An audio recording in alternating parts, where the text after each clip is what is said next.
We did our Sentinel event on fatal medication error. In our scenario, the patient in room A and the patient in room B's medications were switched. The patient in room A is allergic to penicillin, which was coincidentally the medication that patient B was ordered to receive. After it was accidentally given to her instead of being administered to patient B, the nursing students never went back to observe the medication's effectiveness, and the patient had an allergic reaction to it, which caused her to die. The primary cause of the injury is the administration of the wrong medication, a known allergy to that medication.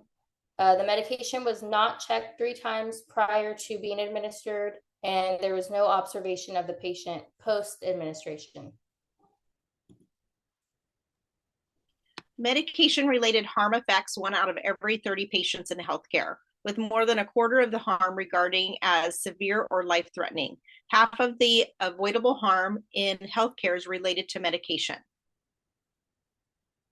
7,000 to 9,000 Americans die each year from medication error.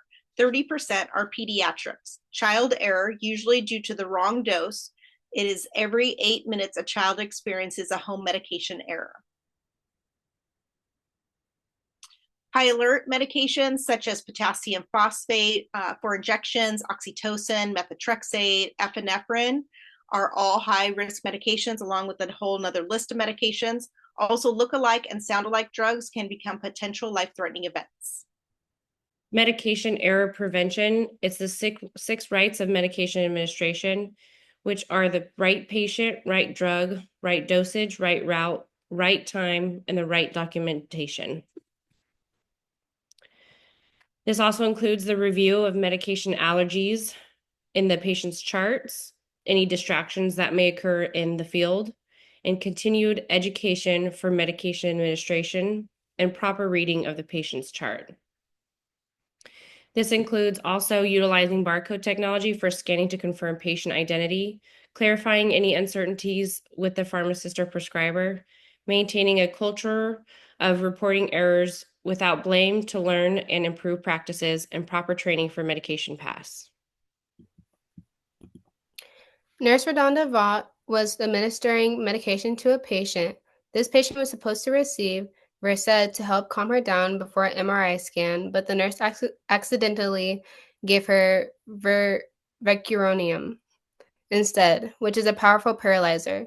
This medication stopped the patient's breathing and left her brain dead. The Nurse Redonda is now facing time in prison for this medication error. 65-year-old Loretta McPherson just had a recent brain surgery and was supposed to be administered an anti-seizure medication. Instead of receiving that medication, she was administered a paralyzing agent instead. When the doctor checked on her, she had stopped breathing and went to cardiac arrest, along with brain damage. She then passed away shortly after taking this medication.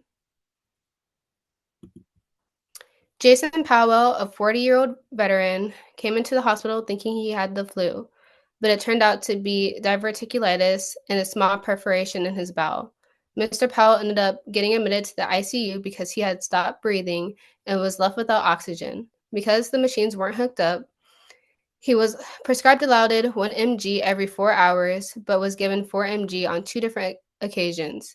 He was found unresponsive and later died from having too much Dilaudid in his system. Question 1. Using the 6 rights of medication administration, what right was violated and how could it have been prevented? Question 2. What is the LVN's first priority when the wrong medication has been administered to a patient? Question 3. After assessing your patient who has administered the wrong medication, who should the LVN report to in their chain of command? And you guys can go ahead and answer these questions in the responses.